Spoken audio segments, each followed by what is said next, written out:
Oke, baik, selamat pagi kepada anak-anak semua. Selamat berjumpa kembali pada pagi hari ini bersama saya Pak Guru Pak Yudi. Hari ini kita akan membahas materi PJOK pada pelajaran yang ketiga tentang kombinasi gerak dasar, lompat jauh dan lempar bola. Namun anak-anak yang saya banggakan dan yang saya cintai, sebelum pembelajaran kita mulai pada pagi hari ini, kita awali semua rangkaian kegiatan kita dengan berdoa. Saya mengajak anak-anak semua untuk mengambil sikap yang pantas. Kita berdoa terlebih dahulu sesuai dengan kepercayaan dan keyakinan kita masing-masing. Berdoa dimulai. Berdoa selesai. Anak-anak yang saya banggakan, hari ini kita akan belajar pada pelajaran yang ketiga, kombinasi gerak dasar, lompat jauh dan lempar bola. Ini topik yang akan kita bahas. Nah, dari topik yang kita bahas ini tentu ada tujuan dan maksud apa tujuan dari pembelajaran yang kita akan belajar bersama-sama, ya. Berikut tujuan pembelajaran yang akan anak-anak dapatkan. Yang pertama itu adalah memahami kombinasi gerak dasar, lompat jauh. Yang kedua, anak-anak bisa melakukan atau mempraktikkan kombinasi gerak lompat jauh. Yang ketiga, supaya anak-anak bisa memahami kombinasi gerak dasar lempar bola. Dan yang keempat, mempraktikkan kombinasi gerak dasar lempar bola. Nah, ini merupakan tujuan dari pembelajaran yang akan kita bahas pada pagi hari ini. Dari tujuan pembelajaran ini ada inti materi, ya, yang akan kita bahas. Nah, inti materi yang kita bahas itu adalah yang pertama, kombinasi gerak dasar lompat jauh. Yang kedua, kombinasi gerak dasar lempar bola, ya. Ini inti materi. Baik anak-anak yang saya kasihi, kita langsung saja kepada materi yang akan kita bahas, ya.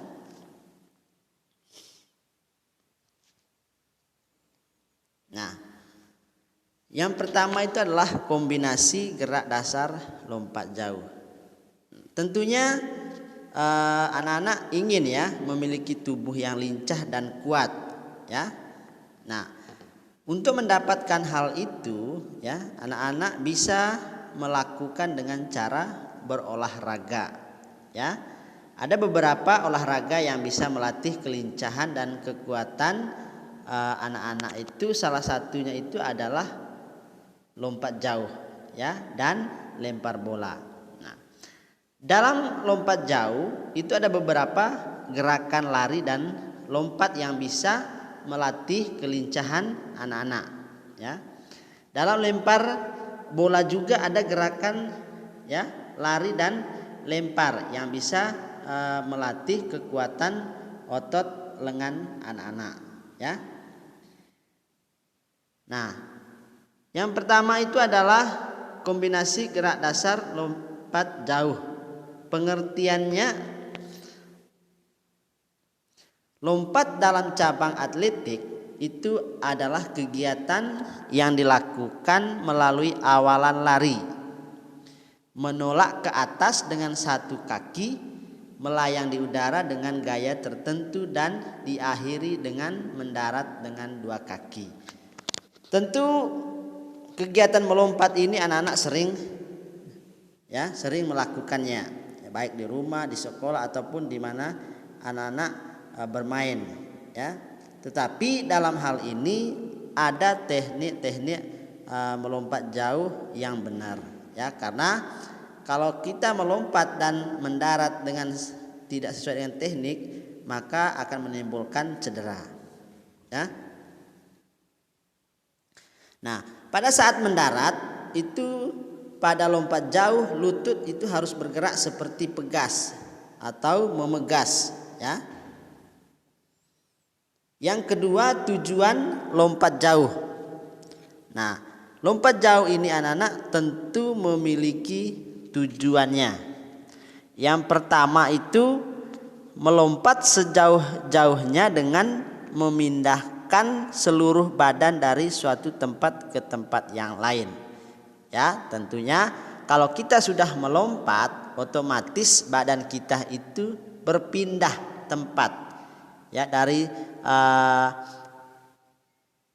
tempat semula ke tempat yang kita tuju, ya. Kalau kita tidak melompat, maka badan kita tidak akan berpindah, ya. Nah, tujuan yang kedua itu adalah menambah rasa percaya diri, ya. Nah, contohnya kalau kita melompat melewati sebuah rintangan, itu rasa percaya diri kita itu ada, ya, sehingga untuk melakukan hal berikutnya itu tentu kita sudah percaya diri bahwa kita bisa melakukan hal tersebut. Nah, yang ketiga itu adalah siap menghadapi hambatan di medan yang berlubang, ya. Jadi lubang selebar apapun, ya, kalau kita bisa melakukan atau bisa melakukan lompat jauh dengan baik, maka segala rintangan atau hambatan di medan itu kita bisa menakluknya. Nah, tujuan yang keempat itu adalah melompat supaya dapat meraih benda yang terletak di atas atau melompat supaya dapat memukul bola. Ya, mungkin anak-anak sering melompat, ya, mengambil benda di atas kita, ya, yang mungkin dengan tangan kita itu tidak sampai, sehingga kita harus berusaha dengan cara melompat, ya. Begitu juga dalam permainan bola voli, ketika kita mau melakukan smash, ya, tentu kita harus melompat untuk memukul bola tersebut supaya bisa melewati net dengan baik. Dan yang kelima itu adalah menguatkan otot tungkai, ya. Itu tujuan dari lompat jauh. Oke, kita lanjut kepada poin yang ketiga, itu adalah pola gerak dasar lompat jauh, ya. Nah, gerak dasar lompat jauh itu harus dilatih, ya, supaya tidak menimbulkan cedera ketika melakukan lompat jauh. Nah, supaya tidak menimbulkan cedera, ya, tentu anak-anak harus melakukan beberapa gerakan-gerakan yang harus dikuasai, ya, supaya ketika melaksanakan lompat jauh, ya, tidak ada menimbulkan, ya, cedera, ya, di dalam tubuh kita. Nah, ada beberapa pola gerakan dasar lompat jauh yang bisa anak-anak lakukan. Yang pertama itu adalah lari awalan. Nah, pada lari awalan, kecepatan yang diperoleh dari lari awalan berguna untuk memberi kekuatan, ya, saat melakukan tolakan, ya. Nah, panjang lari awalan untuk melompat jauh itu adalah 30 sampai 50 meter. Jadi, langkah lari awalan ini harus dilakukan dengan mantap, ya. Kaki menghentak-hentak ke tanah dan tidak mengubah langkah saat melompat, serta harus dapat bertumpu pada balok tumpuan agar hasil lompatannya itu maksimal. Ya. Itu yang harus dikuasai. Contoh. Nah, ini merupakan contoh awalan ya ketika melakukan gerakan lompat jauh, ya.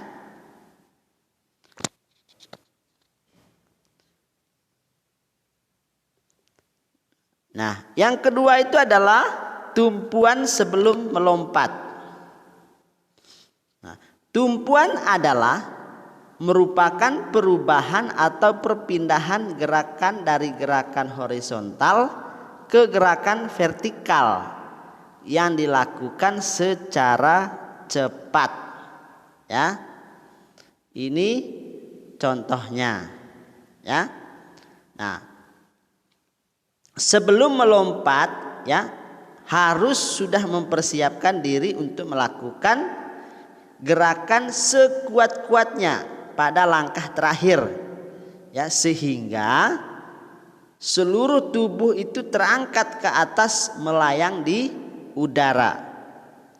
Nah, jadi anak-anak, tumpuan terakhir sebelum melayang di udara itu sangat menentukan jauhnya lompatan.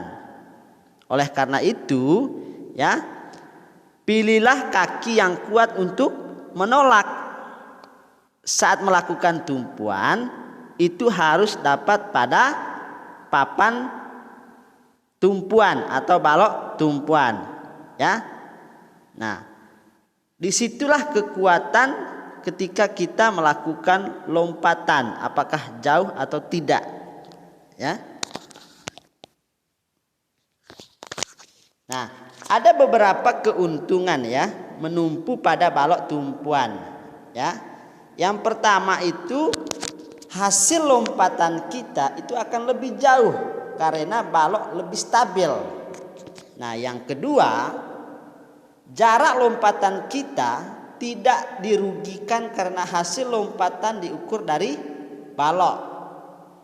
Yang ketiga, balok tumpuan itu tempat berpijak yang terakhir sehingga tidak boleh melewatinya. Ya. Nah, bagaimana cara melakukan tumpuan tersebut? Ya, caranya itu adalah anak-anak yang pertama yang kalian lakukan itu ayunkan paha kaki yang tidak digunakan ya untuk menumpu ya secara cepat ke posisi horizontal dan pertahankan. Yang kedua, luruskan sedikit mata kaki, lutut dan pinggang pada waktu melakukan tolakan. Yang ketiga, tolakan dilakukan dengan arah ke depan atas, ya. Artinya membuat sudut tolakan 45 derajat. Nah, itu yang bisa dilakukan, ya. Nah, yang berikut adalah melayang di udara. Contoh gambarnya seperti ini. Nah, ketika kita sudah melakukan lompat jauh, ya, kita itu berada di udara, ya, seperti yang ada pada gambar di slide ini, ya. Di buku anak-anak juga ada, ya. Nah, setelah melakukan gerakan melayang pada saat setelah meninggalkan balok tumpuan yang terakhir tadi, ya, dan diupayakan keseimbangan itu tetap terjaga dengan bantuan ayunan kedua tangan sehingga bergerak di udara, ya.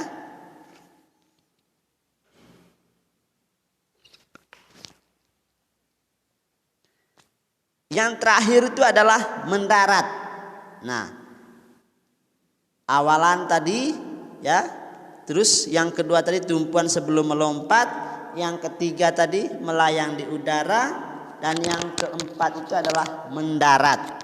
Nah, sikap mendarat pada lompat jauh baik gaya jongkok menggantung maupun gaya berjalan di udara itu adalah sama. Ya. Nah, pada waktu akan mendarat itu kedua kaki itu lurus ke depan dengan mengangkat paha ke atas. Badan dibungkukkan ke depan dan kedua tangan ke depan. Ya. Nah, mendarat juga dilakukan pada tumit terlebih dahulu. Ya. Dan mengepar, kedua lutut dibengkokkan dan berat badan ke depan supaya tidak jatuh ke belakang. Kepala ditundukkan dan kedua tangan ke depan. Contoh bisa dilihat pada gambar ini, ya. Ya, ini gambar itu dari sikap awalan tadi bertumpu pada papan atau balok tumpuan sehingga dia melompat itu ke udara, ya, dan mendarat dengan menggunakan kedua kaki, ya, lutut ditekuk. Nah, ini harus perlu latihan, ya, supaya ketika kita mendarat itu tidak ada hal-hal yang bersifatnya merugikan diri kita atau mengalami cedera, ya. Ini betul-betul harus perlu latihan kalau misalnya anak-anak mau melakukan lompat jauh, ya. Kita lanjut kepada materi yang kedua, variasi dan kombinasi gerak dasar lempar. Nah, melempar ini tentu memiliki manfaat, ya. Apa manfaat melempar? Manfaatnya adalah melatih kekuatan dan kecepatan gerak lengan. Ini manfaat dari melempar, ya. Mungkin aktivitas melempar ini anak-anak sering melakukannya, ya. Mungkin pernah melempar mangga orang, ya, dengan menggunakan kayu, atau mungkin pernah melempar ada teman menggunakan pulpen atau menggunakan kertas, ya, atau pernah melempar ikan, ya, di laut, ya, dengan menggunakan batu, ya. Banyak, ya. Mungkin anak sering melakukan hal ini. Nah, olahraga atletik cabang lempar yang sering diperlombakan, ya. Jadi melempar juga ini merupakan sebuah cabang olahraga atletik yang sering diperlombakan. Itu baik di event nasional maupun internasional, ya. Bahkan di olimpiade pun melempar ini itu diperlombakan, ya. Nah, ini cabang lempar yang sering diperlombakan. Yang pertama itu adalah tolak peluru, ya. Nah, ini contoh melakukan gerakan tolak peluru. Nah, ini bendanya itu, tolak peluru ini itu beratnya bisa 1 kilo atau 2 kilo lebih, ya. Nanti kalau misalnya sudah sekolah, kita bisa melakukan di sekolah. Yang kedua adalah lempar lembing, ya. Ini contoh atlet yang sedang melakukan lempar lembing, ya. Ini juga bukan asal melempar saja, ada teknik supaya lembing ini bisa berjalan dengan baik, ya. Ada teknik cara melemparnya. Dan yang terakhir itu adalah lempar cakram, ya. Ini contoh gambar orang sedang melakukan lempar cakram, ya. Nah, ketiga cabang atletik ini sering, ya, diperlombakan dalam event internasional, ya. Oke, baik, anak-anak, itu aja materi kita hari ini. Ketika nanti ada pertanyaan, ya, yang belum dipahami bisa di komen, ya, di Google Classroom, ya, atau bisa juga via Pak Guru, atau mungkin pada saat bertemu di sekolah bisa ditanyakan, ya. Nah, Mohon nanti materi-materi yang ada di slide tadi yang sudah dijelaskan ya dicatat ya di buku catatan PJOK anak-anak ya dengan rapi ya supaya anak-anak juga bisa membaca kembali ya. Nah, sebelum Pak Guru mengakhiri pembelajaran hari ini ya, Pak Guru ada titip pesan ya supaya yang pertama anak-anak itu harus tetap rajin belajar, apalagi sekarang kan udah kelas 5 ya, di mana nanti sebentar lagi akan menghadapi AN ya. Anak-anak harus tetap belajar ya, jangan lupa juga berdoa dan juga harus membantu orang tua di rumah ya, harus lebih sopan lagi ya sesama teman, sesama orang tua atau sesama siapa aja ya yang anak ketemu di mana saja harus sopan, mengeluarkan kata-kata sopan ya. Jadi jadilah anak yang memiliki karakter yang baik. Terus tetap jaga juga prokes ya, pakai masker, cuci tangan, jaga jarak ya. Dan yang terakhir itu jangan lupa berdoa, bersyukur kepada Tuhan itu sangat penting di dalam kehidupan kita karena yang mempunyai kehidupan ini adalah Tuhan. Oke, itu saja pesan dari Pak Guru ya. Sebelum kita mengakhiri pembelajaran kita hari ini, kita tutup dengan berdoa ya. Mari anak-anak kita berdoa menurut kepercayaan dan agama kita masing-masing. Berdoa dimulai. Berdoa selesai. Terima kasih anak-anak, sampai jumpa pada pembelajaran berikutnya.